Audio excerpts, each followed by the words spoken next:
오늘 본문은 바알보올 사건을 증거합니다. 바알보올이라는 말은 문자적으로 보올 지역의 바알입니다. 즉 보올에 세워져서 모압 사람들이 섬기던 바알 신을 의미합니다. 그런데 이 사건은 발람이 모압을 떠나면서 모압 왕 발락에게 조언하여 일어난 것으로 보입니다.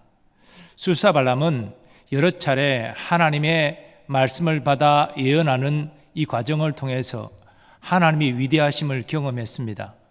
하지만 그는 은근 보아에 대한 이 탐욕을 내려놓지 못하고 마지막 순간까지 그 탐욕으로 모압 왕 발락에게 이스라엘 자손을 무너뜨릴 계책을 전해준 것입니다.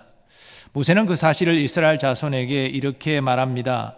보라, 이들이 발람의 꾀를 따라 이스라엘 자손을 보올의 사건에서 여호와 앞에 범죄하게 하여 여호와의 회중 가운데서 연병이 일어나게 하였느니라. 그리고 신약 성경으로 넘어와 요한계시록에도 발람의 꾀와 관련하여 이런 말씀이 전거됩니다. 발람이 발락을 가르쳐 이스라엘 자손 앞에 걸림돌을 놓아 우상의 제물을 먹게 하였고 또 행음하게 하였느니라. 오늘 본문 1절을 보면 당시 이스라엘 자손은 모압 북쪽 시딤에 거주했습니다. 이것은 출애굽한 이스라엘 자손이 요단강을 건너 가나안 땅 들어가기 전에 진을 쳤던 곳이고, 또 모세의 후계자 여호수아가 이곳에서 여리고를 점탕하기 위하여 두 정탐꾼을 보낸 곳입니다.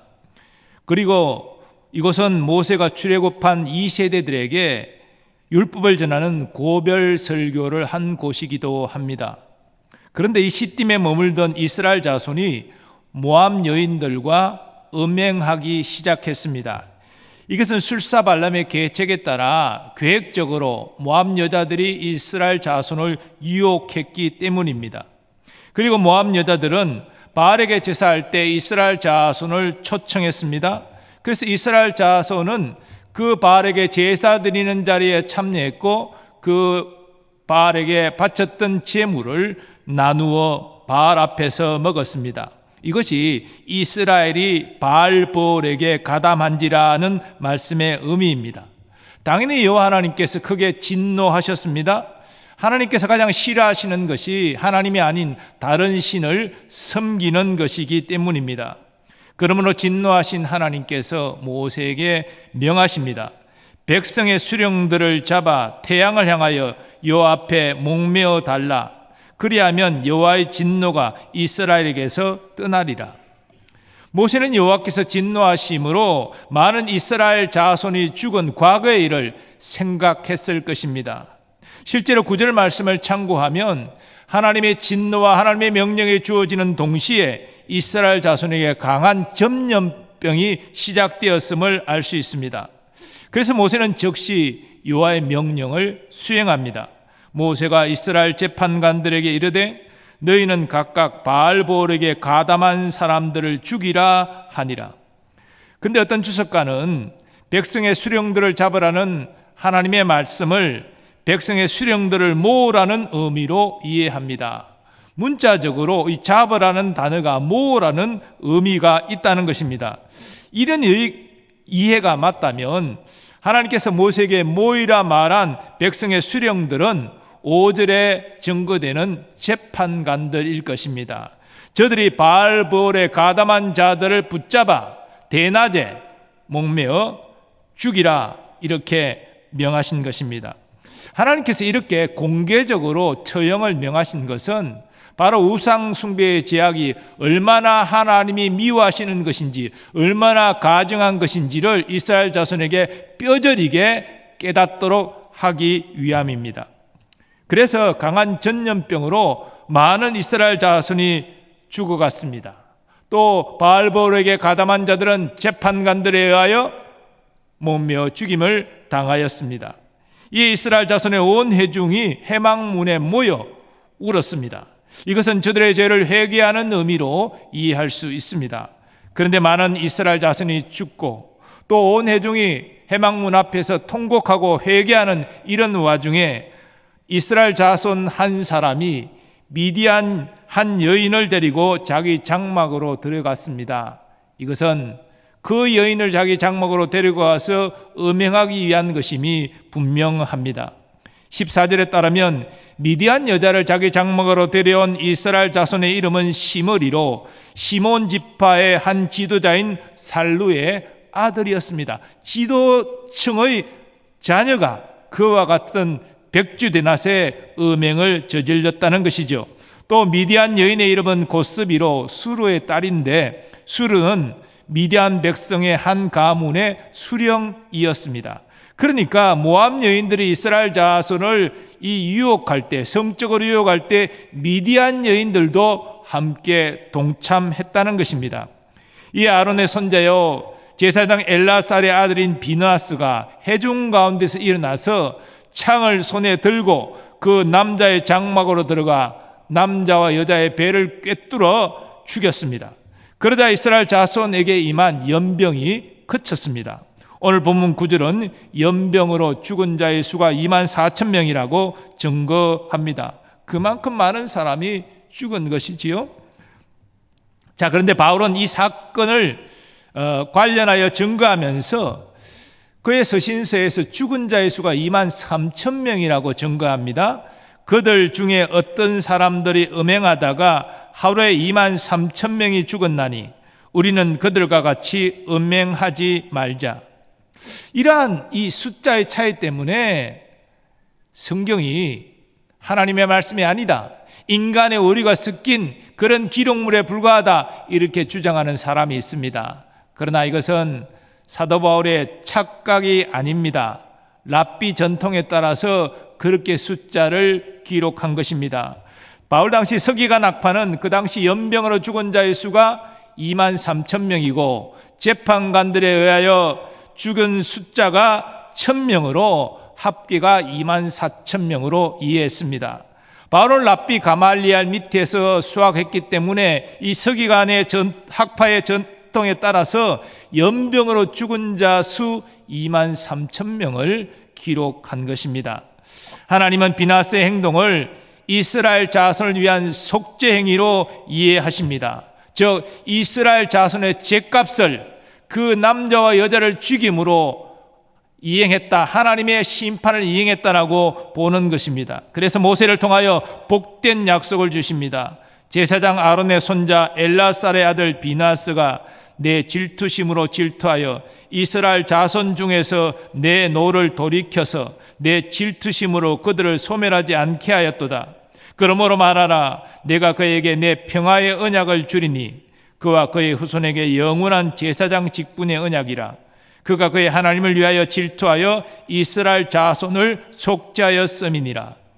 하나님은 비느하스와 그 후손이 제사장의 직분을 감당할 것을 말씀하셨는데, 신약시대 로마가 예루살렘을 완전히 초토화시키는 이 1세기까지 비느하스 가문이 제사장의 직분을 이어왔음을 알 수 있습니다. 그러나 우리의 죄를 속하고 진정한 평화의 언약을 성취할 제사장은 비느하스 가문에서 나올 자가 아닙니다. 바로 우리 주 예수 그리스도가 되십니다. 이런 의미에서 비느하스는 우리 주 예수님을 예표하는 자다라고 이해하면 되겠습니다. 하나님은 모세를 통하여 비느하스에게 복된 약속을 주신 이후에 미디안인들을 쳐서 진멸할 것을 명령하십니다. 그리고 그렇게 해야 될 이유를 이렇게 말씀해 주십니다.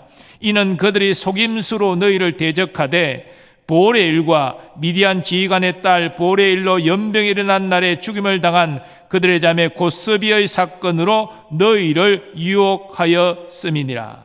이 미디안들이 이 보레에 있는 바알에게 이스라엘 자손이 제사하도록 유혹한 것과 또 음행하도록 유혹한 이 두 가지 죄악을 저질렀다라고 말씀하고 계십니다.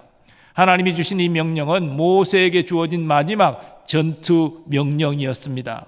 민수기 31장에는 이 하나님의 명령이 잘 수행되었음을 증거하는 말씀이 나옵니다. 그들이 여호와께서 모세에게 명령하신 대로 미디안을 쳐서 남자를 다 죽였고 그 죽인 자 외에 미디안의 5 왕을 죽였으니 미디안의 왕들은 에히와 레겜과 수르와 후르와 레바이며 또 보올의 아들 발람을 칼로 죽였더라. 이 마지막 보올의 아들 발람을 칼로 죽였더라라고 기록되어 있는데요, 이 말씀을 보면 모압 왕 발락을 떠난 술사 발람은 곧바로 메소포타미아 자기 집으로 돌아간 것이 아닙니다. 그는 미디안들과 함께 있다가 죽임을 당했습니다. 그러니까 이 주석가 행스텐베르그는 이러한 사항을 가지고 추정하여 해석을 하는데요, 술사 발람은 모압 왕을 떠나서 모세를 찾아갔다는 거예요. 자기가 하나님께 받은 예언이 이스라엘 자손을 축복하는 내용이었기 때문에 모세를 찾아가서 내가 하나님께 말씀을 받아서 당신들을 축복하였다, 하나님이 당신들을 나를 통해 축복한 말씀은 이런 내용들이다 라고 그 말씀을 전해주면서 모세에게 부귀영화 은검보화를 요구했다는 것입니다.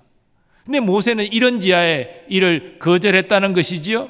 그래서 분노한 이 술사 발람이 미단인들에게 와서 사악한 꾀를 베풀어서 이스라엘 자손을 바알브롤에게 가담하게 하는 일을 했다가 미디안인들을 쳐서 진멸시킬 때 함께 죽임을 당했다는 것입니다. 이것은 참고할 만한 해석이니까 여러분들 참고하시면 되겠습니다. 자, 그런데 이 대목에서 우리가 한 가지 참 의문을 가지게 되는 것은 이스라엘 자손을 음행으로 유혹하고 바알 앞에 제사하고 바알 앞에서 우상의 제물을 먹게 한 주 핵심 인물은 바로 모압 사람들이잖아요. 근데 모압 사람들한테 하나님의 진멸 명령은 주어지지 않습니다. 대신 미디안인들을 쳐서 진멸하라 이렇게 명령하셨죠. 그 이유가 무엇일까요? 하나님께서 아브라함을 생각하셔서 그 조카 롯의 후손인 모압 자손을 긍휼히 여기셨기 때문입니다. 실제로 이스라엘 자손이 모압을 지나갈 때에 하나님은 이렇게 모세를 통해 말씀하셨습니다.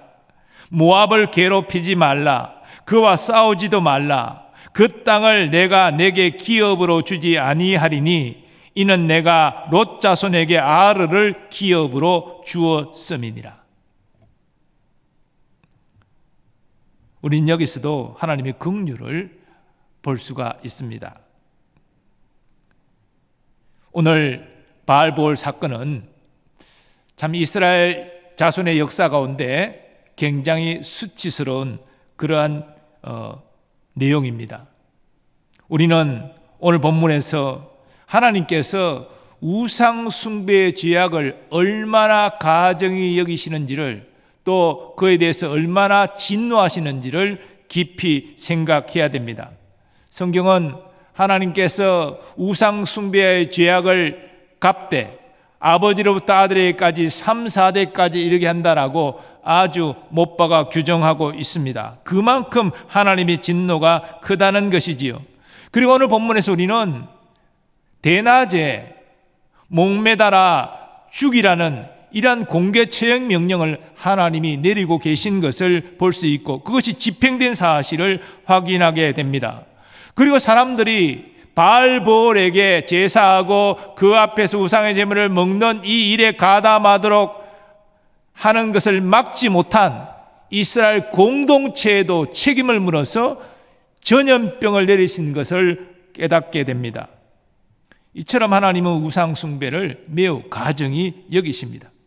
근데 사실 우리가 이 이스라엘 자손처럼 형상화된 다른 우상을 섬기지는 않잖아요. 그럴 리는 없을 것입니다. 그러나 예수님의 말씀에 따르면 우리는 형상화된 우상을 섬기지 않을지라도 하나님보다 우선하고 하나님보다 앞세우는 또 추구하는 어떤 것이 있을 때 이것이 우상 숭배의 죄악을 저지르는 것과 같음을 우리는 생각해야 됩니다. 이런 의미에서 현대 그리스도인들에게 가장 큰 우상 숭배의 죄악의 대상은 재물입니다.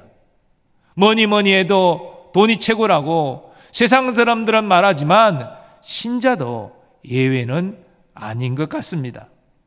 그런데 예수님은 분명히 말씀하셨습니다. 집 하인이 두 주인을 섬길 수 없나니 혹 이를 미워하고 저를 사랑하거나 혹 이를 중히 여기고 저를 경히 여길 것임이니라.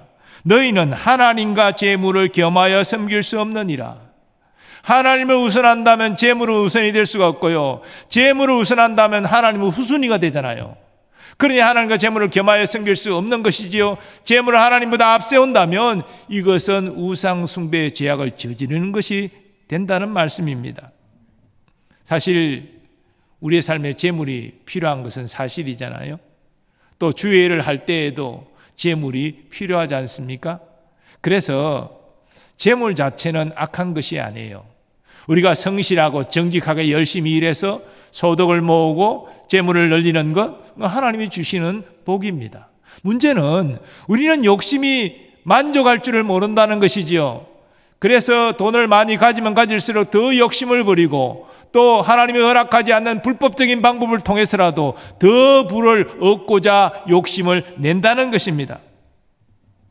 이것이 현대판 우상 숭배입니다. 그래서 우리는 하나님의 뜻과 재물을 얻는 것이 충돌하는 지점을 정확하게 파악해야 됩니다. 이게 하나님께서 기뻐하지 않는 일인데도 재물에 대한 욕심 때문에 분별 없이 그런 어떤 일을 자행하고 있다면 이것은 우상 숭배의 죄악을 저지르는 것이기 때문입니다. 하나님의 뜻에 반하여 모은 재물은 악한 것입니다. 하나님 그러한 악한 재물을 받지를 않으십니다. 가정이 여기시기 때문에 그 돈도 받지 않아요. 우리 은희 말할 때 아니 개처럼 벌어서 정성처럼 쓰면 좋다고, 내가 어떻게 벌었든지 간에 내가 주를 위해서 쓰면 되지 않느냐. 성경은 하나님이 그런 돈을 원치 않다고 말했어요. 정직하고 성실하게 그렇게 재물을 얻고 거기에서 자기 마음을 들여서 하나님께 예물을 드릴 때 그걸 기뻐 받으시는 것이지, 부정한 방법, 악한 방법, 다른 사람을 속이고 사기치고 해하고 이렇게 해서 돈을 모아가지고 하나님께 재물을 드린다고요? 하나님 기뻐 안 하시는 것입니다. 하나님은 하나님을 사랑하고 하나님 말씀에 순종함으로 행하는 자를 하나님의 언약을 지키시고 천대까지 인애를 베푸신다고 말씀했습니다.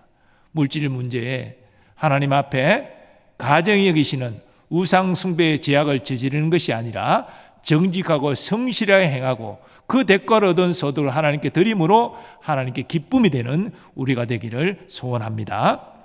그리고 우리가 또 조심해야 될 현대판 우상은 명예욕입니다. 다른 사람의 인정을 받고 존중받는 것 모두가 원합니다. 이 자체가 나쁜 것은 아니지요. 그러나 명예욕이 하나님의 뜻보다 우선될 때 수단과 방법을 가리지 않고 사람들의 인정을 받고 높아지겠다라고 말하는 사람은 우상 숭배의 죄악을 저지르는 것입니다. 교회에서 이 명예욕의 문제가 크게 대두되는 것은 바로 항존 직분자, 이 직분의 문제입니다. 우리 교회는 그런 분이 없으리라 생각하지만 어떤 교회에서는 이 항존 직분자 선거를 앞두고 사람들에게 밥 사주고 선물 주고 여행 보내주고 이렇게 해서 돈으로 매수하여 표를 얻으려는 사람들이 있습니다. 이것은 매우 세속적인 방식으로 하나님 앞에 가정한 회개입니다. 바울은 장로와 집사를 세우기 위하여 엄격하게 규정을 두었습니다. 이런 조건에 합당한 자를 장로로 세우고 집사로 세우라. 왜 그렇습니까? 장로, 집사, 교회의 지도자는 신앙의 덕을 갖춰야 되기 때문에 바로 그러한 규정들을 둔 것입니다. 그래서 성도들이 이분 정도면 믿음과 그 행함이 정말 지도자감이다 인정을 해서 그가 직분자로 세워져서 충성하게 되는 것이지요. 그런데 그런 신앙의 덕을 갖추지 못한 사람이 밥 사주고 선물 주고 여행 보내주고 이렇게 돈을 써서 자기가 직분을 얻고 항존 직분자가 되면 이 사람은 성도를 겸손히 섬기는 것이 아니라 성도 위에 군림하려고 하는 것입니다. 교회의 덕을 세우는 것이 아니라 교회 화평을 깨고 분란을 일으키는 결과를 초래하게 되는 것입니다. 우리 교회는 이런 세상적인 방법으로 직분자가 되려는 사람이 한 사람도 없기를 바랍니다. 더 중요한 것은 교회가 이 항존직 선거가 다가올 때에 성도들이 그런 인간적인 방법으로 표를 얻고 직분자가 되려는 사람은 아예 무시하고 표를 주지 않으면 되는 거예요. 이런 방법으로는 우리 교회는 항존 직분자가 될 수가 없다. 평소에 성실한 믿음의 자세로 봉사하고 섬기고 이런 사람이 인정받고 직분자가 돼야 된다. 이런 전통을 세우는 것이 중요하다는 것입니다. 교회에서 항존직 선거는 후보자도 두렵고 떨림으로 나와야 되고, 또 투표하는 성도들도 어느 분이 하나님의 뜻에 합한 사람인가 심사숙고하고 그렇게 해서 선출되는 것이 중요합니다. 그래야 항존 직분자도 하나님의 복을 받게 되는 것이고 교회도 평안하고 부흥하게 된다는 것입니다. 우리 교회에서는 이 명예욕이라는 우상숭배의 죄악을 저지르는 사람이 한 사람도 없기를 간절히 소망합니다. 그리고 마지막으로 우리가 경계해야 될 우상은 우리 자신입니다. 우리가 하나님 말씀을 따라 행할 때 가장 걸림돌이 되는 것은 사실 우리 자신입니다. 그래서 예수님은 제자들에게 이렇게 말씀하셨습니다. 누구든지 나를 따라오려거든 자기를 부인하고 자기 십자가를 지고 나를 따를 것이니라. 우리가 예수님을 따르는 길에 가장 걸림돌이 우리 자신이라는 거예요. 우리 자신의 욕심과 탐심과 이런 명예욕과 이런 것들을 내려놓지 못하기 때문에 하나님의 영광을 나타내지 못한다는 것이죠. 예수님께서는 제자들에게 이렇게 말씀하셨을 뿐 아니라 자신이 몸소 그 말씀하신 대로 행하셨습니다. 겟세마네 동산에서 예수님 간절히 기도하실 때에 이렇게 기도하십니다. 아버지여, 만일 아버지의 뜻이거든 이 잔을 내게서 옮기시옵소서. 무슨 뜻입니까? 내가 아버지의 저주와 심판을 받아 죄인들을 구원하는 이 길 외에 다른 구원의 길은 없습니까? 이 죽음의 잔이 내게서 지나갈 방법은 없습니까? 그 주님 마음이었어요. 영원한 성부 성자 사랑의 관계가 세상 죄를 진 하나님의 어린 양이 되셔서 오히려 하나님의 진노와 심판을 받는 이 완전히 역전되는 상황을 예수님은 감당하기 힘드셨습니다. 그러나 그 길만이 죄인을 구원하는 유일한 길임을 아셨기에 이렇게 자신을 내려놓는 기도를 이으십니다. 그러나 내 원대로 마시옵고 아버지의 원대로 되기를 원하나이다. 그래서 그 저주와 심판, 사실 우리가 저주와 심판받아야 되잖아요. 우리 죄를 대신 지시고 십자가에서 우리 죄와 저주를 예수님이 받으신 것이지요. 그 사나의 관계가 끊어지고 진노와 저주의 그 형벌이 떨어지는 그 고통을 우리를 위하여 예수님은 감당하셨습니다. 우리도 우리의 길, 인생의 길에 갈림길에 서 있습니다. 어쩌면 매일매일 선택의 순간에 있지요. 하나는 우리의 육체의 욕심이 이끄는 길이 있습니다. 하나님은 뜻이 이끄는 길이 있습니다. 어느 길을 선택하느냐, 우리는 매일매일 선택의 갈래에 있습니다. 예수님처럼 우리 전에 헛된 욕심을 부인하고 하나님의 뜻대로 성령의 인도하심에 순종하는 우리가 되기를 소망합니다. 예수님 말씀처럼 우리를 부인하고 먼저 하나님의 나라와 하나님의 의를 구하면 지금 불확실해 보이는 우리의 미래일지라도 하나님의 인생을 책임지시고 합력하여 선을 이루어 주실 줄 믿습니다. 우리의 삶에 필요한 모든 것들을 공급하여 주시고 오히려 우리가 기대하지 않았던 부도, 명예도, 존귀도 허락하여 주실 줄 믿습니다. 그것이 하나님이 중심으로 살아가는 자에게 하나님이 책임져 주시는 것입니다. 사랑하는 여러분, 이스라엘 자손은 에돔을 아래쪽으로 우회하여 먼 험한 길을 걸어 이제 요단강 건너편 시딤에 이르를 수 있었습니다. 그곳에는 아모리 족속이 미리 거주하고 있었기 때문에 그들에게 좀 길을 피해 주십시오. 우리가 저 요단강을 건너 가나안 땅에 들어가도록 허락해 주십시오 했지만 아모리 족속 시온 왕 백성을 거느려고 이스라엘 자손을 오히려 공격했습니다. 그래서 이스라엘 자손은 최선을 다해 맞싸워 그들을 물리치고 승리할 수 있었습니다. 근데 북쪽에 또 또 다른 아모리 족속들이 바산왕 옥을 중심으로 또 호시탐탐 공격하려 합니다. 또 싸웁니다. 그래서 전쟁도 다 이겼습니다. 이제는 누구도 자기를 대적할 자가 없이, 그래서 시딤에 진을 치고 이제 하나님의 명령이 떨어질 때 요단강을 건너 가나안 땅에 들어가려고 저들은 기다리고 있었습니다. 어떤 의미에서 그 거친 광야길을 따라 걷는 고생길 끝났다. 그리고 우리를 공격하던 아모리 족속과 싸워서 우리는 승리했다. 자신감. 이제 요단강강 건너면은 젖과 꿀이 흐르는 가나안 땅이 약속되어 있다. 어떤 희망의 부푼 들떠 있는 상태가 이스라엘 자손의 상태였을 것입니다. 그때 모압 여인들이 이스라엘 자손을 유혹한 것입니다. 그리고 그 유혹에 이스라엘 자손은 넘어갔습니다. 그 유혹에 일단 넘어가니까 바알에게 제사하는 자리에 초청할 때 자연스럽게 끌려 나왔습니다. 그 앞에 같이 제사하고 우상의 제물을 같이 먹었습니다. 이게 바로 하나님 보실 때 음행과 우상 숭배의 죄악을 저지른 것입니다. 사랑하는 여러분, 우리도 마찬가지입니다. 우리 인생이 굉장히 고생스러운 일이 끝나고 이제 고생 끝이다. 내게 어떤 심각한 고통을 주는 문제가 해결이 되었다. 이제 내 앞에는 탄탄대로가 앞에 서 있다. 이제 아무 문제될 것이 없다. 이렇게 자고하고 안심하는 순간 우리는 넘어지기 쉽다는 것입니다. 그래서 성경은 섰다 하는 자는 넘어질까 조심하라 그렇게 경고하고 있고, 우리 예수님은 심령이 가난한 자가 복이 있다라고 말씀하셨습니다. 심령의 가난함이 무엇입니까? 자신이 늘 하나님 앞에 부족합니다.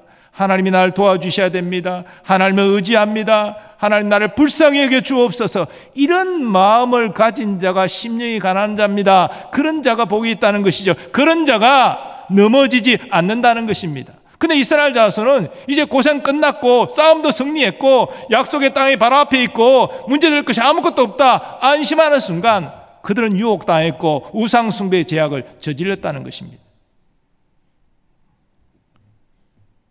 우리가 이 땅을 살아가면서 하나님 주신 복을 누릴 때 더욱더 자신의 마음을 낮추고 하나님께 감사하고 넘어지지 않도록 조심할 수 있기를 바랍니다. 항상 우리의 넘어짐은 성공 다음에 오는 것이죠. 큰 은혜 받은 다음에 오는 것이죠. 우리는 일생 천국 가나안으로 순리하는 여정 가운데 있습니다. 그 여정 가운데 모든 고생이 끝나고 승리하고 이제는 탄탄대로만 앞에 놓여 있을 것 같은 그런 상황 가운데 더 근신하고 조심할 수 있기를 바랍니다. 오늘 이스라엘 자손이 시딤에서 바로 모압 여자들의 그 유혹에 넘어가 음행하고 그들의 초청에 따라 바알 앞에 제사하고 함께 우상의 음식을 먹는 이 우상 숭배의 죄악을 저지른 것을 반면교사로 삼으실 수 있기를 바랍니다. 이제 그런 우상 숭배의 죄악, 현대판 우상 숭배의 죄악, 재물과 명예욕과 또는 우리 자신의 욕망이 하나님보다 앞서지 않도록 늘 경계하고 조심할 수 있기를 바랍니다. 우리가 걸어갈 길은 오직 하나님의 말씀, 그 말씀을 따로 이끄시는 성령의 이끄심에 순복하는 길인 줄 믿습니다. 그런 자에게 하나님이 일생 함께하여 주시고 은혜와 복을 풍성히 부어 주실 줄 믿습니다. 그런 은혜와 복이 우리 모두에게 있기를 간절히 소원합니다. 아버지 하나님, 바알볼 사건을 반면교사 삼게 하여 주옵소서.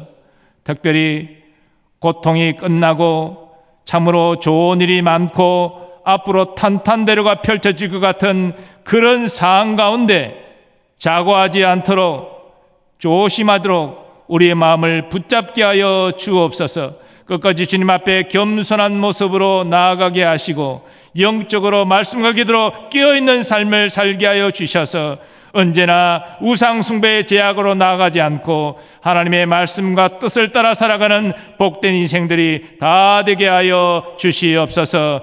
예수님의 존귀하신 이름으로 기원하옵나이다. 아멘.